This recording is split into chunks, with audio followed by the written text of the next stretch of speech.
अच्छा, कल हमने एक काम कहा था कि जब भी हम सर्वर में कुछ चेंज करते हैं तो हमें सर्वर रीस्टार्ट करना पड़ता है। आई थिंक यू हैव अगर आपने इम्प्लीमेंट किया होगा तो आपको ये अब तक पता चल गया होगा कि ये कितना बड़ा हेडेक है। मतलब इतना वेला काम बंदा कौन बैठा रहे कि दोबारा सर्वर को बार बार रीस्टार्ट करता रहे। So there is a package कि अगर हम वो पैकेज इंस्टॉल कर लें तो वो क्या करता है, जब भी हम सर्वर की फाइल में कुछ चेंज करते हैं तो वो पैकेज ऑटोमेटिक उस चेंज को पिक कर लेता है और सर्वर को खुद ही रीस्टार्ट कर देता है। तो हमें बार बार अक्सर हम भूल भी जाते हैं सर्वर को रीस्टार्ट करने में, बल्कि कल भी हम वो वैसे ट्राई करते रहे। एरर कोई नहीं था, मसला कोई नहीं था, लेकिन सर्वर रीस्टार्ट ना होने की वजह से उसने लेटेस्ट चेंजेस पिक नहीं की थी। तो this becomes a headache specially when our application grows to some extent.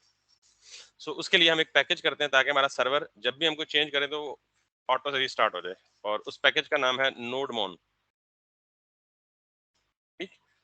और इस नोडमोन का डेवलपमेंट से कोई हमारी एप्लीकेशन की प्रोडक्शन से कोई ताल्लुक नहीं है। ये सिर्फ डेवलपमेंट के दौरान हमें हेल्प करता है कि हमें सर्वर को बार बार रीस्टार्ट ना करना पड़े।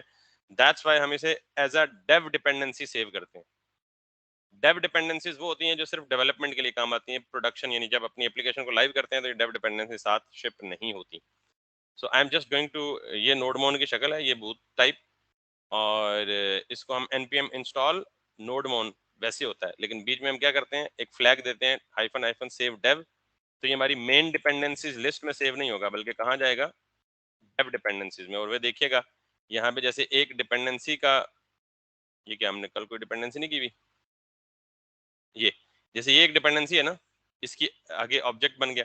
इसी तरह एक डेव डिपेंडेंसी की बन जाएगी। तो जितनी भी डेव डिपेंडेंसीज होंगी यानी जो डेवलपमेंट के दौरान जरूरत पड़ेंगी वो डेव डिपेंडेंसीज में जाएंगी, और जितनी भी हमारी एप्लीकेशन की मेन डिपेंडेंसीज होंगी वो मेन डिपेंडेंसीज के ऑब्जेक्ट में जाएंगी। So this nodemon is going to be ये डेव डिपेंडेंसीज। ठीक है, ये सिर्फ डेवलपमेंट के दौरान काम आती है। एनीवेज, सो अब हम जब अपनी एप्लीकेशन को स्टार्ट करेंगे लाइक यस्टरडे, तो हम नोड, कल हम ये करते थे नोड और फिर सर्वर की फाइल जो हमने बनाई है डॉट जेएस।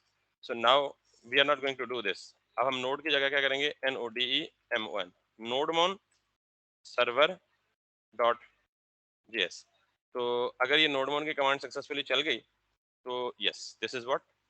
अब मैं जब जो भी चेंज करूंगा ना, लेट सपोज मैं इस टेस्ट को टेस्ट 1 कर देता हूँ और कंट्रोल एस करूंगा तो ये सर्वर ऑटोमेटिकली रिस्टार्ट होगा। ठीक, so this is what nodemon is going to do. अब ये जो कमांड है ना, ये कमांड भी बड़ी लंबी है। हम चाहते हैं कि हम यहाँ पे npm स्टार्ट लिखें जैसे रिएक्ट में नहीं लिखते थे। तो पैकेज डॉट जेसन में जो ये स्क्रिप्ट का फोल्डर है, ये स्क्रिप्ट का ऑब्जेक्ट है, इसमें हम अपने कस्टम स्क्रिप्ट्स ऐड कर सकते हैं। और वो स्क्रिप्ट मैं कैसे ऐड करूंगा, मैं इसको अगर यहाँ से हटा दूं और यहाँ पे लिखूं कोई भी कमांड जो मैं रन करना चाहता हूँ, तो मैं इसको कहता हूँ स्टार्ट इट। और उसके बाद मैं यहाँ पे जाके ये कमांड लिखता हूँ। यानी जो कमांड में इधर लिखता था टर्मिनल में, मैंने उस कमांड के लिए एक क्या बना लिया, स्क्रिप्ट बना लिया। अब ये जो स्क्रिप्ट है इसको चलाने के लिए हम क्या करेंगे, npm स्टार्ट। अच्छा, तो बजाय हमें वो पूरा लिखने के नोडमोन स्टार्ट, तो इंटरनली उसने कमांड यही रन की है। देखें, मैंने npm स्टार्ट किया तो इंटरनली उसने क्या किया, नोडमोन सर्वर जेएस, यानी वही कमांड जो स्टार्ट के अगेंस्ट लिखी हुई थी। तो यूं हम यहाँ पे अपने कस्टम स्क्रिप्ट्स लिखकर अपने इस एप्लीकेशन के बिहेवियर को शॉर्ट कर सकते हैं या फंक्शनलिटी को चेंज कर सकते हैं। तो जेसन इतनी पावरफुल चीज है।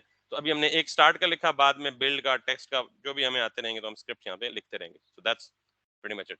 Late me check if I am recording it और नॉट। Yes it is. तो ये नोडमोन का काम है। Now so what we now have to do is कि अब इसने ऑब्वियसली ब्राउजर में तो शो नहीं होना, तो हम एपीआई टेस्टिंग के लिए जो टूल इस्तेमाल करते हैं वो कौन सा है, पोस्टमैन। में कल इसका जिक्र कर चुका था। दो के ब्राउजर के जरिए भी हम कर सकते हैं, बट ब्राउजर में काफी सारे इश्यूज आते हैं, वो इतना फ्लेक्सिबल नहीं है टेस्टिंग पर्पज के लिए। तो हम जब तक बैकएंड डेवलप करते हैं तब तक हम इस पोस्टमैन के साथ टेस्टिंग करते रहेंगे। सो ये भी आपके सिस्टम में लाजमी इंस्टॉल होना चाहिए। उसके बाद हमने कल एक एंड पॉइंट, दूसरा एंड पॉइंट और तीसरा एंड पॉइंट बना लिया था। और मैंने आपको ये कहा था कि ये चीज मैंने आज एक्सप्लेन करनी है, कल मैं एक्सप्लेन नहीं की थी। बाय द वे, ऐप वो ऑब्जेक्ट है जो हमें एक्सप्रेस की एप्लीकेशन बिल्ट इन वो देती है। ये हमने यानी एक्सप्रेस के फंक्शन को कॉल करके उसका रेफरेंस ऐप में स्टोर कर लिया, और इस ऐप के इंस्टेंस के जरिए हम इसके फंक्शंस गेट, पुट, पोस्ट और डिलीट इस्तेमाल कर सकते हैं, ठीक। अब इसके बाद ये हमारा एंड पॉइंट होता है, सॉरी राउट होता है, जो हम अपने एंड पॉइंट के साथ कॉन्केटिनेट करके फ्रंट एंड से भेजते हैं। तो ये राउट हम अपनी मर्जी का लिख सकते हैं, जैसे हम यहाँ प्रोडक्ट लिखते हैं, मैं यहाँ पे फॉर एग्जांपल कह देता हूँ प्रोडक्ट्स, क्योंकि हम केएफसी बना रहे हैं तो products is more suitable. Understanding purpose के लिए एक रूट की सारी लॉजिक समझते हैं, फिर जाहिर है सारे रूट्स या राउट्स उसको फॉलो करेंगे। एनीवेज, सो नाउ मेरा जो राउट है वो क्या है, प्रोडक्ट्स। तो मैंने कहा था कि जब भी फ्रंट एंड से रिक्वेस्ट आएगी इस सर्वर के ऊपर, तो वो जो भी रिक्वेस्ट होगी, गेट होगी तो ये गेट, पुट होगी तो पुट, पोस्ट होगी तो पोस्ट, डिलीट होगी तो डिलीट, वो ऑटोमेटिकली उस पर चला जाएगा। उसको कैसे पता चलेगा कि किस राउट पे जाना है? फ्रंट एंड से ये राउट ऑब्वियसली स्पेसिफाई होके आएगा। अब प्रोडक्ट्स, जब इस राउट को हिट किया जाएगा तो ये फंक्शन हमारा एग्जीक्यूट होगा। दिस फंक्शन इज नथिंग, अगर आपको सिंपल कॉल बैक फंक्शन का पता है या फैट एरो फंक्शन का पता है, तो ये एक फैट एरो फंक्शन ही है, nothing very special. Is it like that? और आपको ये भी पता है कि कॉल बैक फंक्शन है ये। कॉल बैक फंक्शन क्या होता है? एक फंक्शन में दूसरा function as a parameter pass हो। तो अगर आप ये इसको यहाँ एक लाइन में देखें, तो what we are doing is कि ये हमारा गेट का एक बिल्ट इन फंक्शन था, इसमें पहला पैरामीटर क्या है, प्रोडक्ट्स, और दूसरा पैरामीटर क्या है, एक कॉल बैक फंक्शन। अब याद रखें कि एक्सप्रेस में जितने भी हम कॉल बैक फंक्शंस लिखते हैं, तमाम कॉल बैक फंक्शंस में दो ऑब्जेक्ट्स अवेलेबल होते हैं, बिल्ट इन अवेलेबल होते हैं, और उनको हम क्या कहते हैं, रिक्वेस्ट रिस्पॉन्स। पहला ऑब्जेक्ट, ये ऑब्जेक्ट्स हैं, नाम कुछ भी दे सकते हैं, पूरा रिक्वेस्ट लिख दें, आर लिख दें, रिस्पॉन्स की जगह सिर्फ आर लिख दें, पूरा रिस्पॉन्स लिख दें, रेस्ट लिख दें, कुछ भी हो, यानी दो ऑब्जेक्ट्स बिल्ट इन अवेलेबल होते हैं कॉल बैक फंक्शन में। एक ऑब्जेक्ट को नॉर्मली हम क्या कहते हैं, रिक्वेस्ट ऑब्जेक्ट, और दूसरे ऑब्जेक्ट को क्या कहते हैं, रिस्पॉन्स ऑब्जेक्ट। हमें कैसे पता चला, हमें किसने बताया? ऑलवेज, इनफैक्ट बिगिनर्स के लिए एक्सप्रेस की डॉक्यूमेंटेशन बड़ी जबरदस्त चीज है, उससे आप रेफर करें, और बहुत शॉर्ट भी है। आई मीन इट्स इतनी बड़ी को लॉजिक और रॉकेट साइंस है भी नहीं।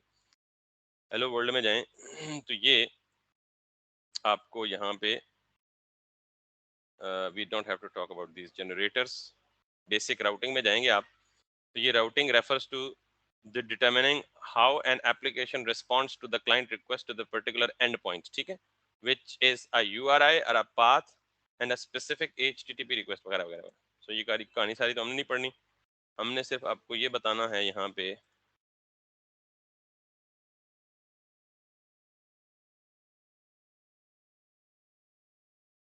Where is this.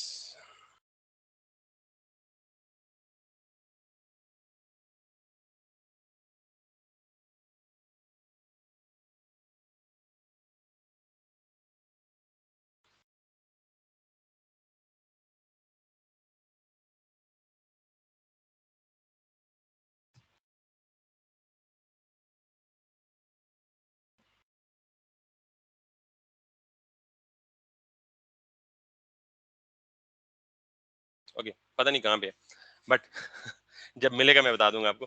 लेकिन इसकी डॉक्यूमेंटेशन में ये मेंशन है, और ऑब्वियसली ये हमेशा हर कॉल बैक फंक्शन में अवेलेबल होंगे, रिक्वेस्ट और रिस्पॉन्स।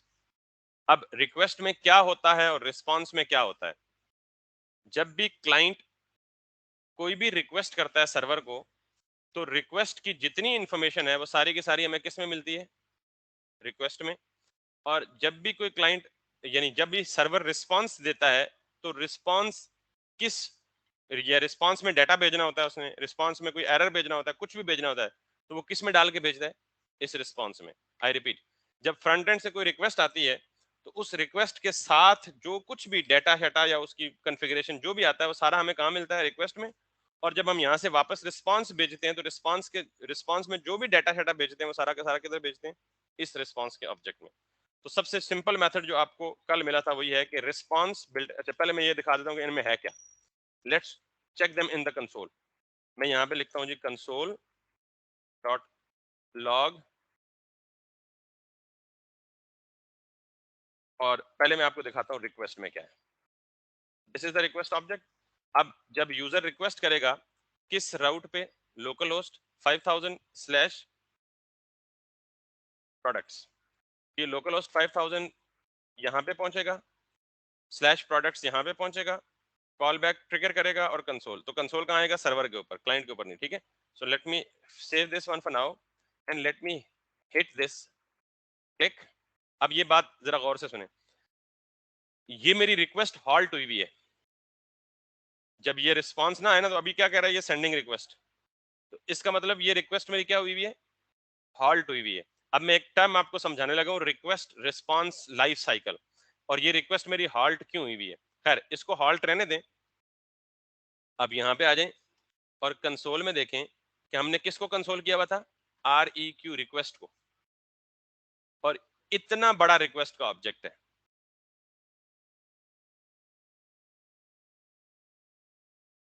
डरना नहीं है, इस सारे ऑब्जेक्ट को हमने नहीं समझना, लेकिन आपको ये पता होना चाहिए कि रिक्वेस्ट में बहुत सारी इंफॉर्मेशन क्लाइंट की तरफ से जाती है सर्वर को, बिहाइंड द सीन।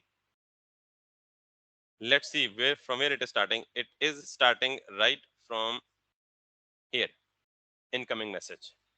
अब उसमें क्या कह रहा है, ऑब्जेक्ट मार्ट कह रहा है, हाइट वाटर मार्क कह रहा है, बफर कह रहा है, लेंथ कह रहा है, पाइप्स कह रहा है, फ्लोइंग कह रहा है, एंडेड कह रहा है, this this this this this this this this this. फिर सॉकेट में आ रहा है, सॉकेट की सारी फंक्शंस, फिर इवेंट्स कौन कौन से हैं, time out, data, error, close, drain, resume, पाज, ये सारे ऑब्जेक्ट्स हैं, और इनमें से हर ऑब्जेक्ट की इंफॉर्मेशन हम गेट कर सकते हैं। फिर सर्वर है, सर्वर की क्या इन्फॉर्मेशन है, इवेंट्स है, इवेंट्स काउंट है, मैक्स लिसनर है। जावास्क्रिप्ट की अगर बेसिक आती है तो आपको ये चीजें कुछ ना कुछ समझ आ रही होंगी एटलीस्ट। देन हमें एक चीज ढूंढनी है यहाँ से, या दो चीजों से, तीन चीजों से गर्ज होती है इस पूरे रिक्वेस्ट ऑब्जेक्ट में, हमें सिर्फ तीन चीजें चाहिए होती हैं। एक रिक्वेस्ट की बॉडी, दूसरा रिक्वेस्ट का पैरम, और तीसरा क्वेरी स्ट्रिंग। ये तीन ऑब्जेक्ट्स हैं जो हमें रिक्वेस्ट के हमने मोस्टली यूज करने होते हैं। So let's find out the body, params और क्वेरी स्ट्रिंग। यहीं पे कहीं इस तरह का ऑब्जेक्ट होगा, और नॉर्मली वो एंड पे होता है, तो हमसे नीचे से ऊपर स्टार्ट करते हैं। बॉडी बॉडी बॉडी, उप्स उप्स उप्स उप्स उप्स उप्स, राउट।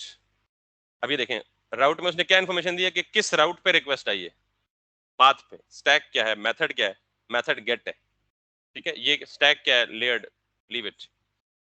फिर आपके पास आएगी जी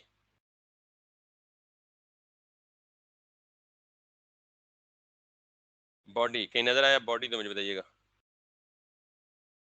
सॉकेट, ये क्वेरी का ऑब्जेक्ट एक चाहिए हमें, एक पैराम्स का ऑब्जेक्ट चाहिए, दो ये चाहिए। अभी दोनों क्या हैं, खाली हैं, और हम यानी हमने इन तीन के साथ काम करना है, क्वेरी, पैरम्स और body. Let's find out the body. दो मिल गए।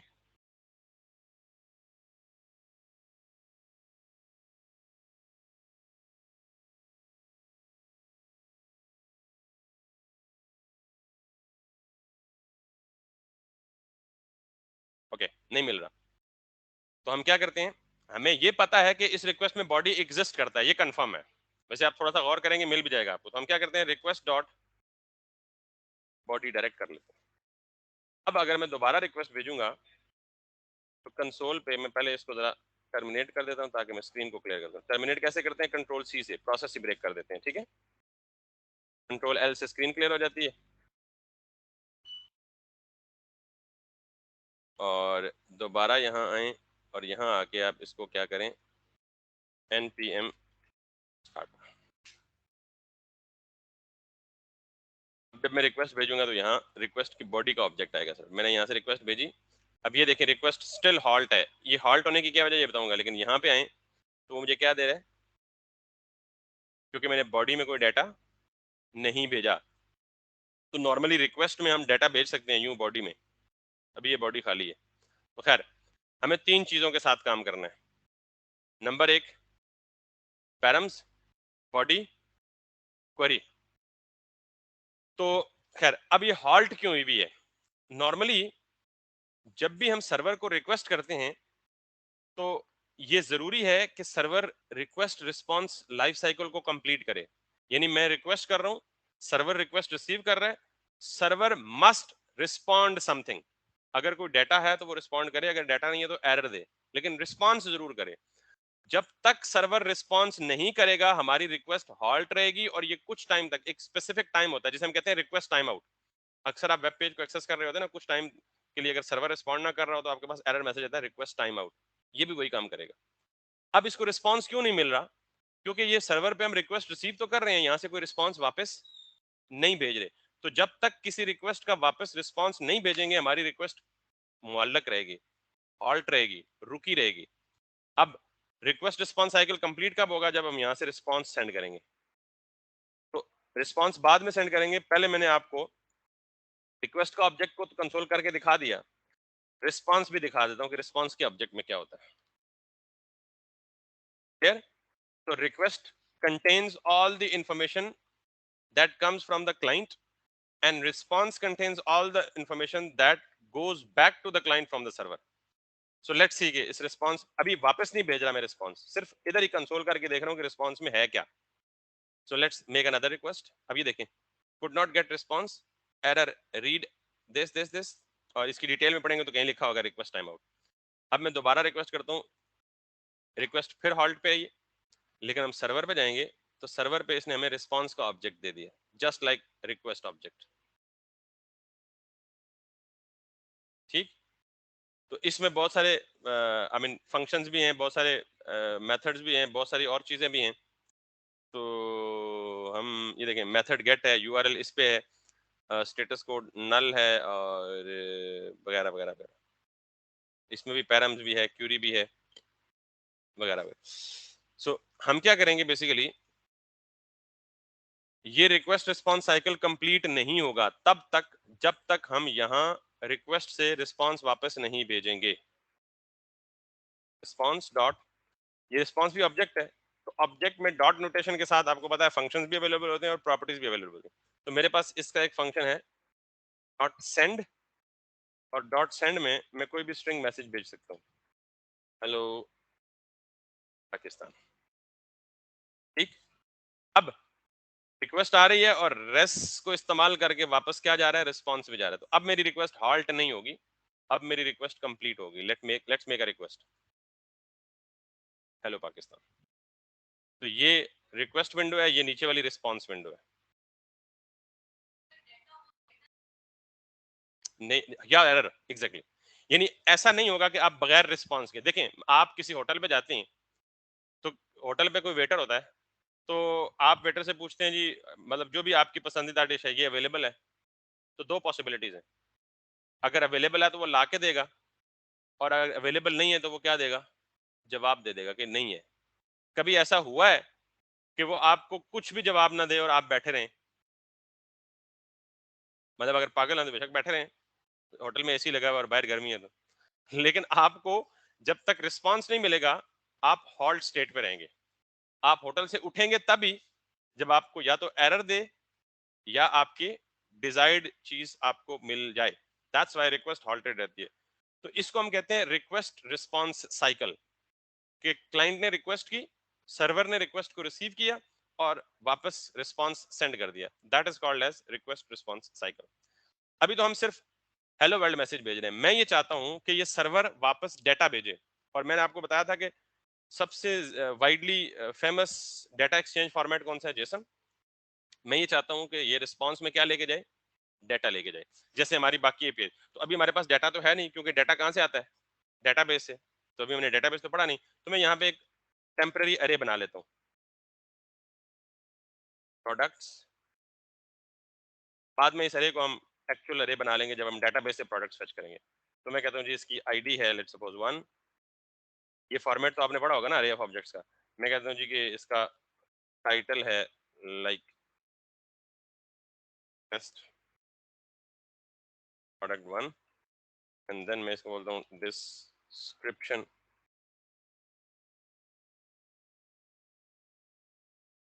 Test product description. ठीक है, so let's make it like 2 to 3 products. So let's change the ID.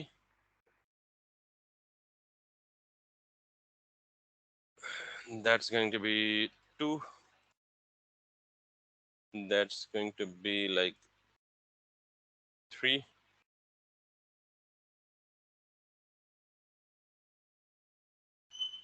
Four. अब मैं ये चाह रहा हूँ ये जो मेरी प्रोडक्ट्स की अरे है, मैं ये पूरी की पूरी अरे रिस्पॉन्स में भेज दूं। तो अगर आपने यहाँ स्ट्रिंग भेजनी हो तो आप रिक्वेस्ट रिस्पॉन्स डॉट सेंड कर सकते हैं। सेंड बिल्ट इन फंक्शन है रिस्पॉन्स के ऑब्जेक्ट में। दूसरा बिल्ट इन फंक्शन है जेसन, और आप इस जेसन में क्या भेज दें, प्रोडक्ट्स। That's it. अब जब भी कोई प्रोडक्ट्स एंड पॉइंट को हिट करेगा तो आंसर में रिस्पॉन्स में क्या मिलेगा, लेट्स सी। और ये वही शक्ल है जो आपने देखी हुई है। तो ये हमारी एक सिंपल सी एपीआई बन गई, वेरी सिंपल एपीआई। सॉरी, हाँ, स्ट्रिंग वगैरह हो तो सेंड करेंगे, अगर फाइल भेजनी हो तो सेंड फाइल करेंगे, अगर जेसन फॉर्म में भेजना हो तो डॉट जेसन करेंगे। क्लियर होगी बात। तो अब आप फ्रंट एंड में इस अरे को कंज्यूम करना तो आपको पहले से ही आता है, बट वेट, चीजें इतनी सिंपल नहीं है जितनी देख रही हैं। ठीक है, तो ये हमने कौन सी रिक्वेस्ट की है, गेट रिक्वेस्ट। अब हमने कोई नया प्रोडक्ट फ्रंट एंड पे यूजर के फॉर्म के जरिए लेके वापस सर्वर पे भेजना होता है। ठीक, ताकि हम सर्वर पे उस इंफॉर्मेशन को क्या कर सकें, सेव कर सकें। तो आपने फॉर्मिक के फॉर्म में वैलिडेशन लगा के यूजर से सारा फॉर्म डाटा लेके कंसोल तो किया हुआ है ना। तो कंसोल में आपको क्या मिलता है, एक ऑब्जेक्ट, और उस ऑब्जेक्ट में वो सारा डाटा पड़ा होता है जो आपने फॉर्म के जरिए यूजर से लिया होता है। तो उस ऑब्जेक्ट को हमने कहाँ भेजना होता है, बैकएंड पे। ठीक, तो अब हम वो देखते हैं, ये रिस्पॉन्स तो आ गया ना आपके पास। अब मैं एक और एंड पॉइंट क्रिएट करता हूं, जो इसको मैं कोलैप्स कर देता हूं, और ये एंड पॉइंट मेरा क्या करेगा, जो अभी क्रिएट करने लगा हूं, ऐप डॉट पोस्ट। पोस्ट के नाम से पता लग गया कि ये क्या करेगा, डाटा को सर्वर पे पोस्ट करेगा। तो मैं इसे कहता हूँ जी क्रिएट न्यू, या सिंपली क्रिएट प्रोडक्ट। राउट का नाम तो कुछ भी दे सकते हैं अपना जो है। तो यहाँ पे मैं करता हूँ कॉलबैक फंक्शन, और इसको मैं करता हूँ रिक्वेस्ट रिस्पॉन्स। और अब मुझे जो रिक्वेस्ट में डाटा आएगा वो कहाँ मिलेगा, तीन तरीके हैं। या वो रिक्वेस्ट की बॉडी में डाल के भेजूं, या मैं रिक्वेस्ट की क्वेरी में डाल के भेजूं, या मैं रिक्वेस्ट के पैरामीटर्स में डाल के भेजूं। यानी क्लाइंट से सर्वर को डाटा भेजने के तीन तरीके हैं। तो मैं सिंपल वाला तरीका यूज कर रहा हूं। मैं कह रहा हूं कि मुझे कंसोल कर दे डॉट लॉग रिक्वेस्ट की बॉडी में जो डाटा आएगा वो। ठीक, अब ये जब मैं करूंगा तो रिक्वेस्ट मेरी क्या हो जाएगी, हॉल्ट हो जाएगी। तो मैं टेम्पररीली रिस्पॉन्स में क्या भेज रहा हूँ, रिस्पॉन्स डॉट सेंड, ये जस्ट रिक्वेस्ट रिस्पॉन्स साइकिल पूरा करने के लिए। ठीक है, data has been received on the server. ठीक, अब इसको कंडीशन लगा लें, अगर बॉडी में कुछ आए तो इफ रिक्वेस्ट डॉट बॉडी, अगर इसमें कुछ रिसीव हो तो फिर क्या भेज दे, ये। और अगर कुछ रिसीव ना हो तो क्या भेज दे,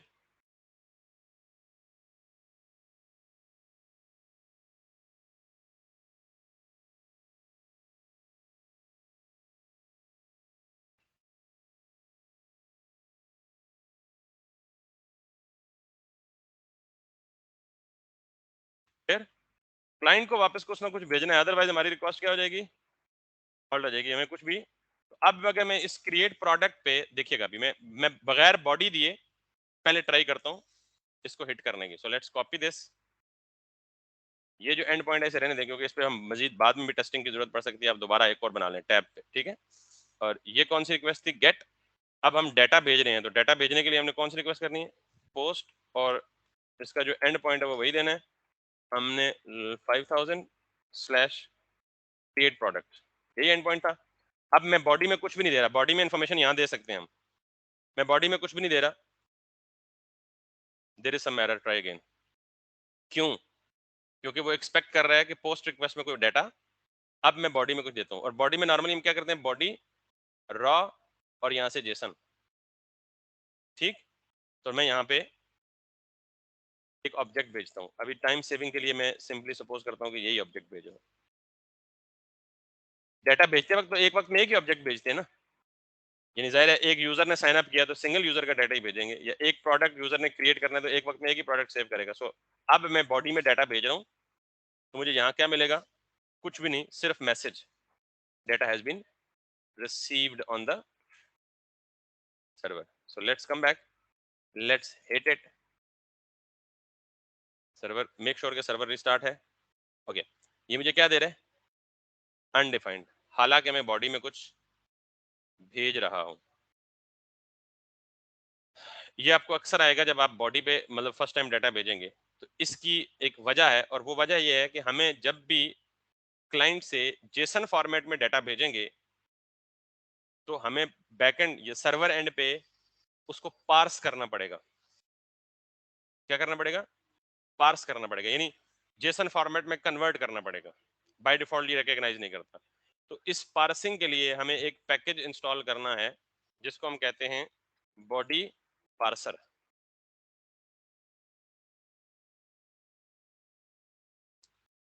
ठीक, parse incoming request bodies in the middleware before your handlers available under the request.body property।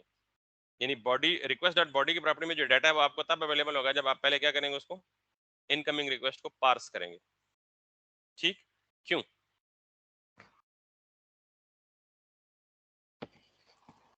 जब हम रिक्वेस्ट डॉट बॉडी ला करके देखा था तो ये इसमें आता है डाटा किस फॉर्म में? ऑब्जेक्ट की फॉर्म में। जेसन का ऑब्जेक्ट और जावास्क्रिप्ट का ऑब्जेक्ट में फर्क होता है ना। तो हमने बॉडी में क्या सेलेक्ट किया है कि आप क्या भेजो? जेसन भेजो। तो इसलिए दरमियान में हमें क्या जरूरत पड़ती है? पार्सिंग की जरूरत पड़ती है। ये तो पता ना आपको, जावास्क्रिप्ट के ऑब्जेक्ट में और जेसन के ऑब्जेक्ट में फर्क होता है। एनीवेज, सो हम ये पैकेज इंस्टॉल करेंगे, npm इंस्टॉल बॉडी पार्सर।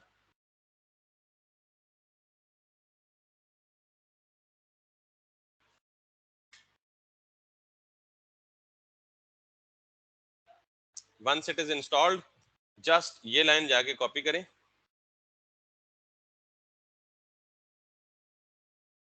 और सर्वर के टॉप पे इसको रिक्वायर कर दें, जैसे हम नॉर्मली रिक्वायर करते हैं। और इस बॉडी पार्सर को यूज कैसे करना है?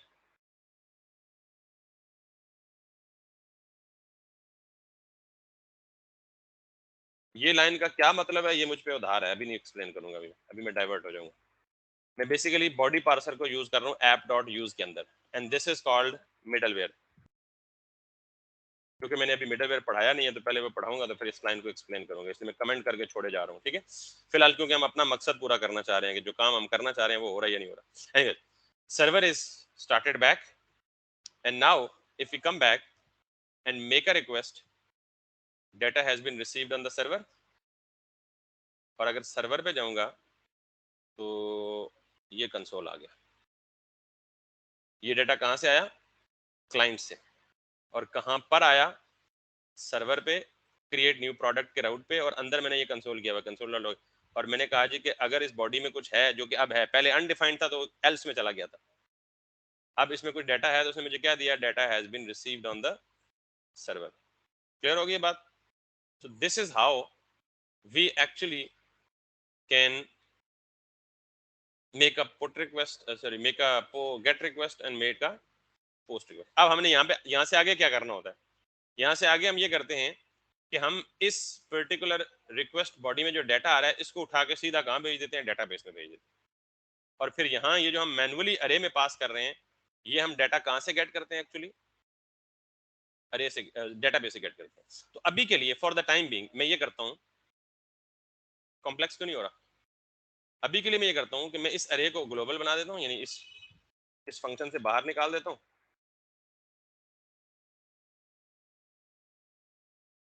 अब ये ठीक है, और फिर मैं क्या करता हूँ, जब गेट ऑल रिक्वेस्ट आएगी तो प्रोडक्ट्स वापस चले जाएंगे, ये वाली जो ऊपर अरे है। जब नई रिक्वेस्ट आएगी, और मैं क्या करता हूं, मैं रिक्वेस्ट बॉडी में जो भी ऑब्जेक्ट आता है इसको उठा के क्या करूं? ए का नाम क्या है?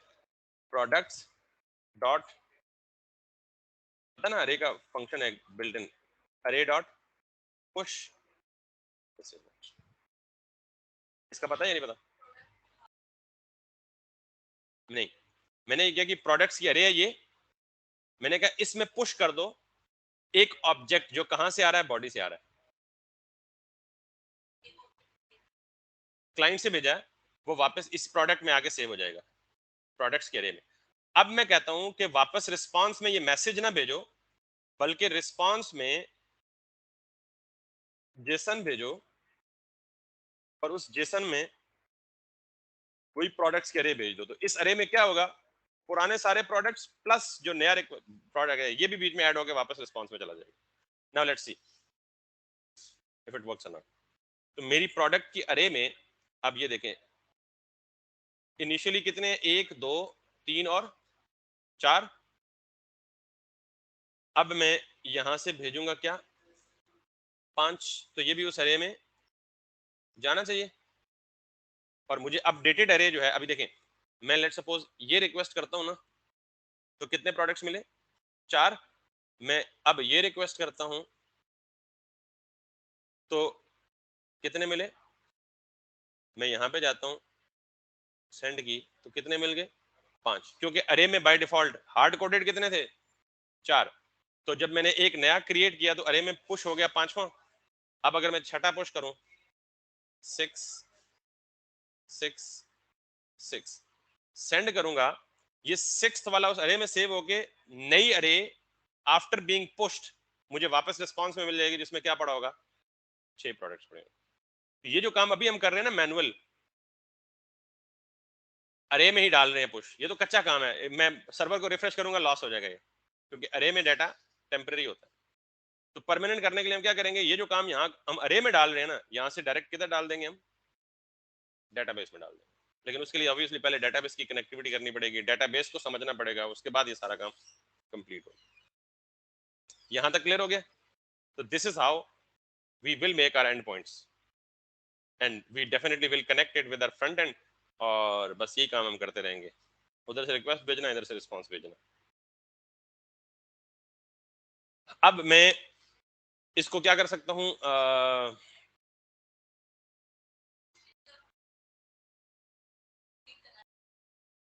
हाँ, फिर आप पहले इंडेक्स भेजेंगे या आईडी भेजेंगे कि किस प्रोडक्ट की आईडी को डिलीट करेंगे, फिर उस पर मैप लगाएंगे, मैप या फिल्टर लगाएंगे कि एक आईडी की बेस पे वो ढूंढे, जो प्रोडक्ट मिल जाए उसको अरे से ड्रॉप कर दें और बाकी प्रोडक्ट जो है वो डिस्प्ले करा दें। ठीक, मतलब डिलीट करने चाहें तो आप एक और एंड पॉइंट बना लें, जिसको आप क्या करें, चलें, ये इससे ये होगा कि आपको क्लाइंट से डाटा पास करने के दूसरे तरीके भी आ जाएंगे, क्वेरी स्ट्रिंग और पैरम्स। लेकिन हजम हो जाएगा या बहुत है इतना, क्योंकि बेसिकली ये बहुत छोटी चीजें हैं, लेकिन जब ये सारी मिलेंगी तो बड़ी हो जाएंगी। इसलिए इस चीज को जरा प्रैक्टिस करें, यही कहानी है। कल हम क्या करेंगे कि डेटाबेस पे एक लेक्चर करेंगे और डेटाबेस पे बेसिक क्रड ऑपरेशन परफॉर्म करेंगे। तो फिर वीकेंड पे मैं आपको, या आपने जितना काम किया हुआ है इसके लिए आपने बैकएंड की एपीआई बनानी है, और लिंक करना नेक्स्ट वीक में ही आएगा मोस्ट प्रोबेबली, क्योंकि कल का हमारे पास आखिरी दिन है इस वीक का। बल कल डेटाबेस में हम क्रड ऑपरेशन परफॉर्म कर लेंगे। Instead of saving it in array, we will save it into the database and we will bring the data back from the database instead of bringing the data back from the simple array that is placed on the server. अरे का क्या नुकसान है, अभी मैं server को restart करूंगा, वो अरे वाला सारा डाटा क्या हो जाएगा, लॉस हो जाएगा, जो मैंने यहाँ से रिक्वेस्ट करके डाला है। That's pretty much it for today.